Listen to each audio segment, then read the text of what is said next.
Good morning. আশা করছি সকলে ভীষণ ভালো আছো। সকাল থেকে বৃষ্টি, আর এদিকে ছেলের বায়না চিলি চিকেন খাবো। কী আর করা যায়, ওর পিসি সেই আবদার মেটাতে চলে এসেছে। তারপর রান্নার পালা।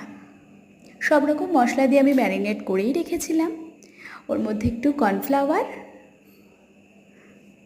আর ডিম ভেঙে সেটাকে একটু ভেজে নিয়েছি পকোড়ার মতো।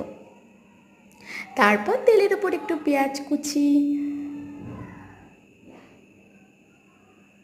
একটু ক্যাপসিকাম, নুন হলুদ সবটা দেওয়ার পরে এর মধ্যে পকোড়াগুলো দিয়ে দিয়েছে। তারপর একে একে চিলি সস, টমেটো সস সব রকম দিয়ে মিক্সড করে সামান্য একটু জল দিয়েছিল।